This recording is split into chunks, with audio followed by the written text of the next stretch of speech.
Je suis très heureux de vous retrouver, chers téléspectateurs, dans ce nouveau numéro de votre magazine Plateau Jeune qui vous amènera aujourd'hui dans la province du Congo central, précisément dans la ville de Matadi, pour vous parler de la situation de jeunes entrepreneurs dans cette ville. Alors, ce sera fait aujourd'hui avec notre invitée, Madame Katrina Monika Muzinga, qui est entrepreneur sur mesure. Alors, je sais que les initiés savent pourquoi elle s'est fait appeler entrepreneur sur mesure. Elle est en même temps lauréate du concours de plan d'affaires COPA édition 2021. C'est concours qui a été financé par la Banque mondiale. Donc, elle a bénéficié d'un financement qui lui a permis aujourd'hui de mettre sur pied son projet.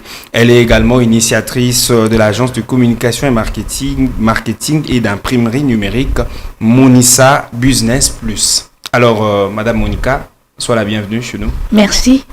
Déjà, pourquoi Monissa en lingala alors que tu évolues dans une ville où la grande majorité de la population parle d'abord Kikongo? Bon, c'est vrai que la majorité parle Kikongo, mais nous savons tous que le lingala, c'est une langue parlée dans notre pays.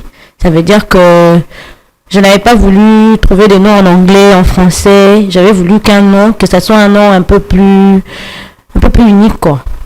Quand les gens, pour attirer, surtout que les gens puissent vraiment constater que c'est vraiment leur agence. Avec ce nom-là, ils se diront vraiment que ça c'est le nôtre en tout cas. Alors Monissa Business Plus existe depuis combien de temps maintenant? Monissa Business Plus existe déjà, je crois, depuis 6 mois.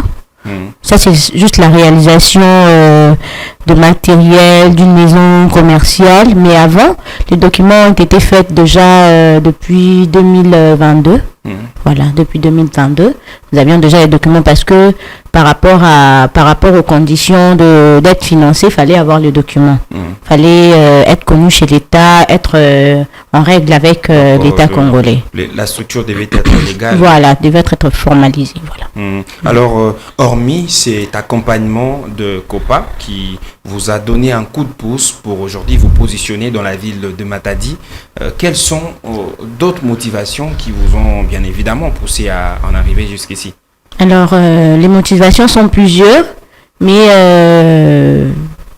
la motivation phare, je dirais, c'est par manque d'emploi. Nous avons étudié, personnellement j'ai étudié, j'ai été brillante un peu partout, je suis allée postuler, je suis allée déposer mon CV et tout, mais malheureusement il n'y avait pas des chances pour être retenue, donc c'était compliqué et il fallait faire quelque chose. Parce que là, les parents s'attendaient à ce que leur fille devienne quelqu'un. Oui. Nous avons donné de l'argent, nous t'avons amené à l'université, tu es licencié maintenant. Et maintenant, il fallait une suite logique en fait. Alors, je m'étais dit de pouvoir tenter ailleurs, tenter autre chose, par rapport à ce que je connais, par rapport à ce que j'ai appris, pour ne pas seulement aller chercher des emplois, mais aussi créer. Voilà. Et heureusement pour moi que ces programmes a frappé à ma porte et j'étais prête. Voilà. Alors, nous sommes allés un peu trop vite dans ça. Oui. Avant même d'atteindre ces programmes, vous êtes passé par où pour arriver à la... Je suis passée par plusieurs choses parce que après les études, fallait voyager, fallait aller chercher la vie ailleurs. Ça c'est selon la famille, mais malheureusement ça n'avait pas tenu. J'étais rentrée au pays et il fallait encore attendre. Alors, je m'étais dit, pour ne pas permettre peut-être aux autres qui viendront après moi de pouvoir passer à tout ça, de pouvoir être là, toujours aller chercher de l'emploi et tout. Mais pourquoi pas en créer aussi? Comme ça, je serais un peu plus, compréhensive pour pouvoir donner de l'emploi, aider. Et donc, voilà, c'était ça. Et en parlant de donner de l'emploi, là. Vous avez combien d'agents dans l'agence? J'en ai 3. Ok. Oui, j'en ai 3. Et s'il faut nous faire une idée sur les différents services de l'agence? Ok, l'agence Monissa comprend 3 services. Nous avons l'imprimerie, nous avons le studio photo et puis nous avons une bureautique. Ok. Voilà. Donc, alors, vous venez tout à l'heure de parler des parents. Les parents déjà qui vous voyaient dans autre chose, mais les réalités de la vie ont fait en ce que leur fils soit aujourd'hui entrepreneur. Alors déjà, le fait d'avoir choisi de quitter Kinshasa pour aller évoluer dans la province du Congo central, précisément dans la ville de Matadi, est-ce que cela a été accepté facilement par vos parents? Non. D'ailleurs, tout ce que je faisais, parce que nos parents attendent à ce que quand leur fille ou leur fils, les enfants en fait, quand ils finissent les études, ils doivent travailler dans une société de la place, je sais pas moi, ça fait du bien. Mais entendre qu'il faudrait entreprendre, mais entreprendre dans quoi et comment? Parce que déjà les moyens, il n'y en avait plus. Je suis née de ma famille, il fallait aussi que les parents s'occupent de mes frères, il fallait qu'ils étudient aussi et que moi aussi que j'apporte un coup de pouce à mes parents parce que ils ont fait ce qu'ils ont dû faire, voilà. Donc il fallait les appuyer en tant qu'aînés de la famille. Mais c'était pas facile déjà le fait de me déplacer où je ne connaissais presque personne. C'est vrai que je suis matadienne, mais je n'ai pas évolué là-bas. Je suis du Congo central, mais je n'ai pas évolué là-bas. J'ai plus évolué à Kinshasa où j'ai passé vraiment mon temps, j'ai étudié et je m'y connais d'ailleurs. Alors c'était pas facile, les parents s'est dérangés en tout cas. Et à la fin, ils trouvaient que ce que je faisais n'était pas important. Parce que j'étais ça et là, donc ils ne trouvaient pas en fait leur intérêt aussi. Mais tu vas aller là-bas, tu vas habiter où? Tu seras chez qui? Qui va prendre soin de toi? Et qu'est-ce que tu vas faire? C'était vraiment compliqué. C'était vraiment compliqué à accepter. Alors, c'était vraiment compliqué à accepter. Et aujourd'hui, qu'est-ce qui est à la base de leur acceptation? Parce que finalement, leur fille passe la plupart de son temps à Matadi, ici à Kinshasa. Alors, c'est que j'ai toujours dit que quand on veut de quelque chose, quand on a un projet, il faudrait être déterminé. J'étais déterminée dans ce que je faisais, peu importe que mes parents ne me comprenaient pas, mais il fallait leur prouver. Il fallait leur prouver que je savais ce que je faisais et que j'avais la foi en Dieu, que ça allait marcher. Il fallait qu'ils me laissent essayer parce que rester à la maison à la fin de compte, ils allaient aussi me demander, mais depuis que tu es ici, qu'est-ce que tu fais? Parce que mon père, une fois, m'a déjà posé cette question, mais tout ce que tu fais, nous en profite à quoi? C'est ça. C'était une question très difficile et j'ai même pleuré ce jour-là. Je me suis dit, mais à la fin, tout ce que j'ai fait n'apporte rien. J'étais découragée en même temps, mais à la fois, j'étais déterminée. Je me suis dit, il faudrait changer ces paroles, il faudrait changer cette façon de voir, il faudrait que mes parents soient fiers de moi. Qu'ils se disent que ça en valait la peine de la laisser partir, ça en valait la peine, peu importe qu'ils ne me comprenaient pas. Bon, c'était pas ça mon souci, c'était à moi de leur faire comprendre. Exactement. Voilà. Alors aujourd'hui, chers téléspectateurs, vous l'avez bien suivi. Vous avez suivi notre invitée Katrina Monica Muzinga qui vous a parlé de son parcours jusqu'ici. Alors c'est une façon pour elle aussi de motiver non seulement les jeunes entrepreneurs de Matadi, mais des jeunes entrepreneurs congolais, pourquoi pas africains, à persévérer dans la vie parce que tout ne viendra pas facilement. Il faut vraiment persévérer, il faut continuer à bosser, il faut aussi être déterminé afin de pouvoir atteindre un niveau dans votre parcours. Alors, avec notre invité, nous parlons des obstacles d'entrepreneuriat pour le jeune de la ville de Matadi. Alors, Madame Monica, restons un peu encore là sur le parcours de l'agence. Alors, l'idée de créer cette agence était venue d'où? Parce que je sais bien que vous êtes d'abord étudiante. Vous avez étudié à l'IFASIC, j'allais dire. Vous avez fini à l'IFASIC, donc vous avez fait le journalisme à la base. Alors aujourd'hui, le monde entrepreneurial dans un nouveau milieu qui est la ville de Matadi, comment ça se passe là-bas pour vous? Bon, ça se passe, au début, ça a toujours été difficile. C'est vrai que quand nous avons rédigé le projet, quand nous avions été formés, fallait étudier, fallait faire l'étude du milieu.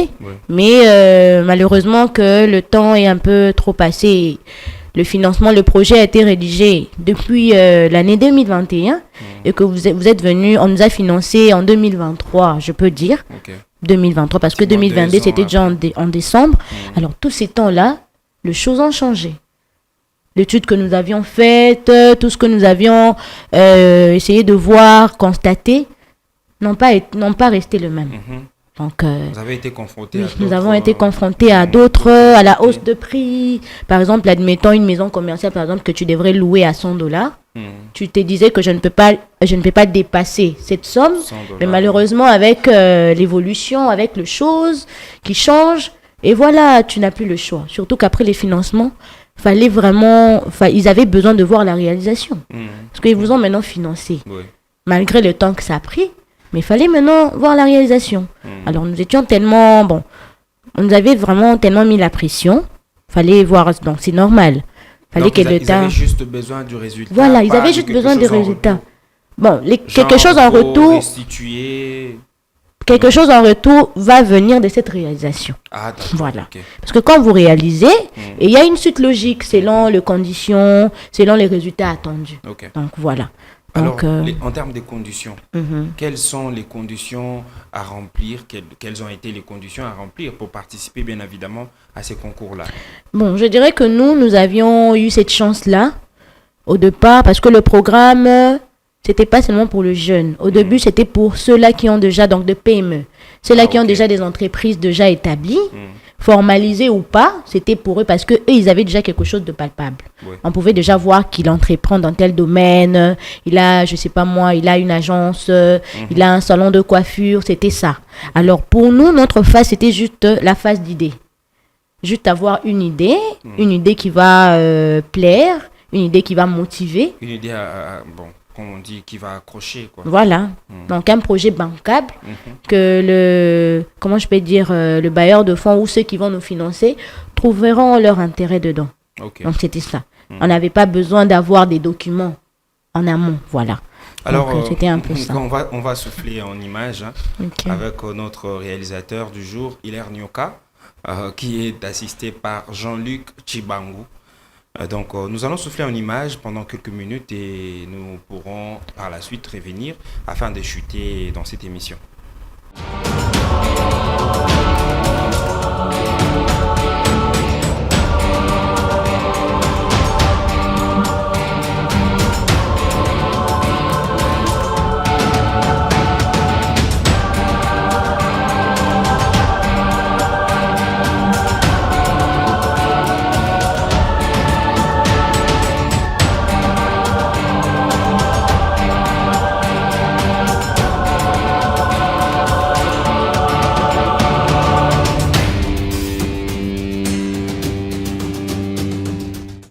Eh bien, nous sommes de retour sur ces beaux plateaux de votre chaîne télévision numérique C24+, dans le magazine Plateau Jeune, qui a le plaisir de recevoir pour vous aujourd'hui Katrina Monica Muzinga, entrepreneur sur mesure. Elle est réputée dans la ville de Matadi, donc elle est connue. Je profite de l'occasion pour saluer tous mes frères de Matadi. Je vous aime beaucoup.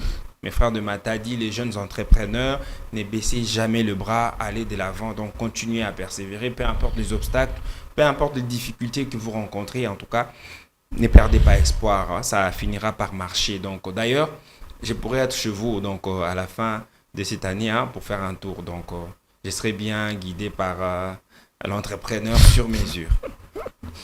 Alors Monica Muzinga, parlons un peu, c'est vrai qu'on en a parlé un tout petit peu dans la première partie, mais s'il faut parler du climat d'affaires dans la ville de Matadi, est-ce qu'il est facile d'entreprendre là-bas?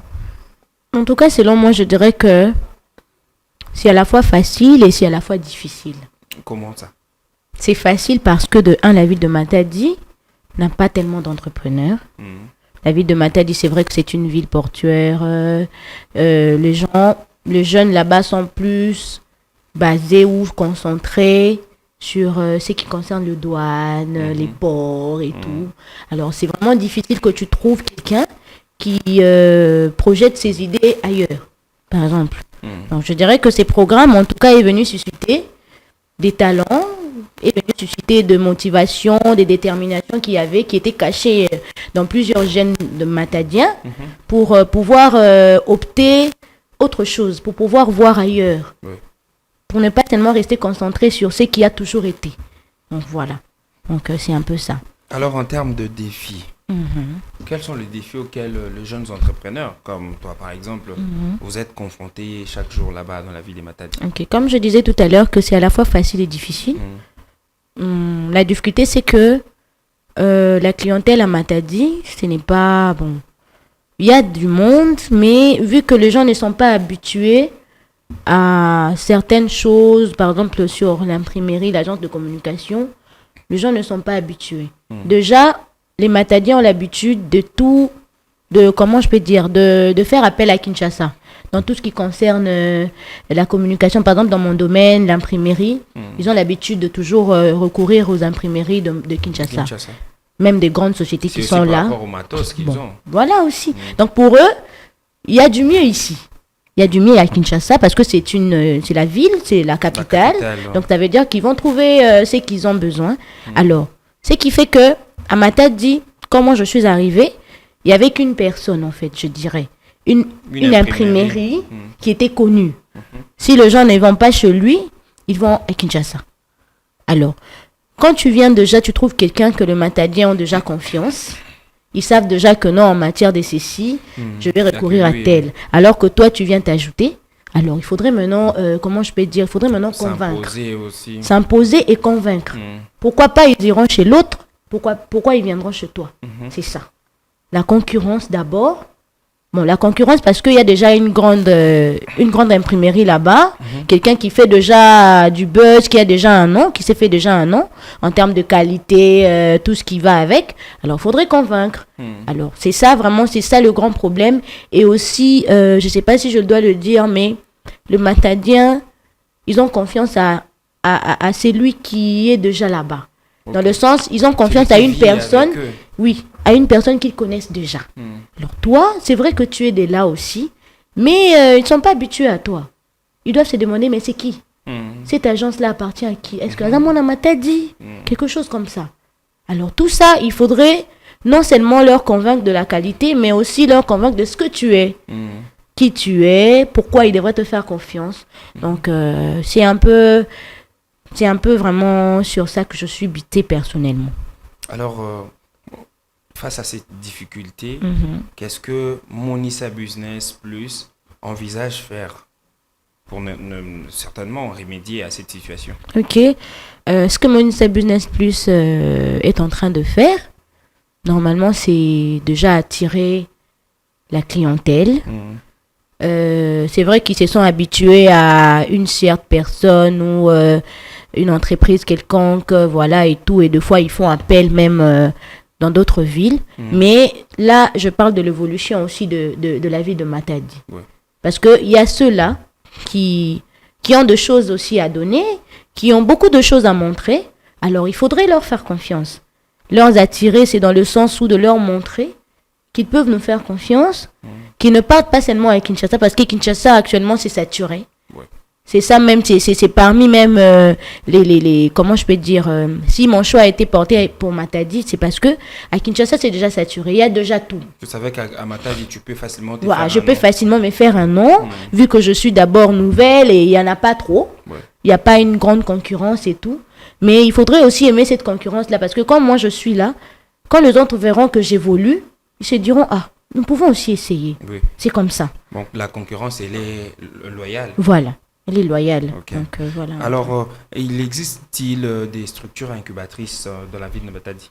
Exactement. Bon, moi, j'en connais qu'un seul qu'une seule incubatrice, parce que celui qui nous a financé, le PADMPM, c'est lui le seul incubateur à Matadi. Parce que c'est de lui qu'est venu le programme et tout. Donc, voilà. Et il y a aussi ces incubateurs avec lesquels le programme a travaillé pour pouvoir faire le choix des entrepreneurs, la sélection et tout. Des projets et pour nous former aussi en termes de rédaction des projets. Parce que à part le fait d'être financé, nous avons aussi bénéficié d'une formation qui nous permet aujourd'hui de pouvoir non seulement rédiger nous-mêmes d'autres projets, mais encadrer aussi et former aussi les autres. Parce qu'il faut les reconnaître aussi que les jeunes entrepreneurs d'aujourd'hui ont un sérieux problème en ce qui concerne la rédaction de projets. Exactement. Ils ne savent pas, c'est chaque jour qu'ils se disent que nous n'avons pas de financement, exactement. On n'a pas d'accompagnement, alors que ils n'ont rien sur papier. Exactement. Ils n'ont rien en termes de Exactement. projet. Exactement. Alors, c'est vraiment une bonne idée de vouloir aider les autres, Exactement. encadrer les autres Voilà. sur la rédaction de ces projets. Alors, Monica Muzinga, un mot de la fin, non seulement pour l'émission, mais pour tous ceux qui vous suivent en ce moment, à Matadi, partout en RDC. La caméra est là.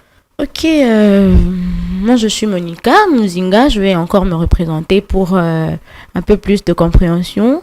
Je suis Monica Muzinga. Bon, Katrina, c'est un nom vraiment plus, comment je peux dire, un nom de réseaux sociaux. Alors, je suis entrepreneur, je suis non seulement congolaise, mais plus précisément matadienne, parce que j'évolue là-bas. Alors, ce que je dirais à ceux qui me suivent, de ne pas pouvoir baisser les bras. Au-delà d'être ambitieuse, au-delà d'avoir des idées, il faudrait être déterminé, ambitieux aussi. Ambitieux dans le fait d'aller jusqu'au bout. Parce qu'à la fois, il faut être passionné de ce que tu veux faire. Il faut avoir de la passion. Parce que si tu n'as pas de la passion, tu peux avoir les financements, mais tu n'iras pas loin. Exactement. Parce que quand tu seras buté dans des difficultés, parce que ce n'est pas facile. Nous, on pensait que quand on aura les financements, nous deviendrons riches, voilà, nous aurons des entrées par-ci, par-là. Or, il y a encore un problème. Il faudrait convaincre, il faudrait être forte. Alors, si vous êtes seulement ambitieux, que vous n'êtes pas passionné, alors vous allez vous délaisser, vous allez vous décourager rapidement. Et surtout qu'il faudrait savoir qu'un entrepreneur, c'est celui qui prend un problème et en fait de ces problèmes une solution. Tu constates un problème. Par exemple, moi, j'ai constaté un problème dans ma ville et je me suis dit d'en faire une solution, d'en créer une solution. Donc, voilà un peu, ne baissez pas le bras, restez déterminés. Surtout que ce n'est pas facile. Moi, je ne vous dirais pas que c'est facile, ce n'est pas facile, mais restez déterminés et croyez en vous. Voilà. Alors, y a-t-il quelque chose à ajouter? Bon, je pourrais ajouter ce que... Et surtout le contact. Le contact, bon... Nous évoluons dans la ville de Matadi. Nous sommes une agence de communication marketing avec comme service imprimerie, bureautique et agence photo studio. Nous faisons de photos professionnelles, événementielles, partout nous accompagnons. Et aussi la vidéographie. Alors, si vous êtes de passage à Matadi ou vous venez pour rester, en tout cas contactez-nous sur les 081 87 62 276. Donc nous sommes vraiment en ville. Notre adresse, nous sommes nous sommes sur la deuxième direction de la ville de Matadi, donc en ville là où il y a beaucoup de sociétés. Et nous sommes sur l'avenue Kinkanda dans la commune de Matadi. Ok. Voilà. Merci beaucoup, Monica Muzinga, entrepreneur sur mesure. Entrepreneur sur mesure, merci d'être passé sur nos installations, dans le magazine Plateau Jeune. Okay, merci. Alors, nous sommes arrivés à la fin de cette émission, de ces numéros de votre magazine Plateau Jeune, réalisé par Brandao, le toujours chasseur d'informations. Et je salue par cette occasion Jean-Luc Chibangu. Donc, merci d'être là pour moi. Merci également à Christian Kazembe, à Manassé Ntingui. Merci à toute la rédaction C24+. Merci comme ça à Elise Coranson. Merci également à vous, nos téléspectateurs de Matadi. Je vous aime beaucoup. Je vous aime beaucoup, en tout cas les jeunes surtout. Nous viendrons là-bas pour tourner quelques numéros de notre magazine avec vous, bien évidemment. Alors nous vous fixons rendez-vous au prochain numéro pour vous parler d'autres sujets, recevoir d'autres invités. En tout cas, les jeunes, nous devons nous éveiller. Nous devons vraiment nous éveiller, travailler pour contribuer de cette façon au développement de notre pays, la RDC, parce que le pays a besoin de nous. A besoin de nous. Si nous nous mettons dans le travail, nous nous mettons tous à travailler pour son avancement, en tout cas, et aux ala bien. Merci à vous et ciao, ciao.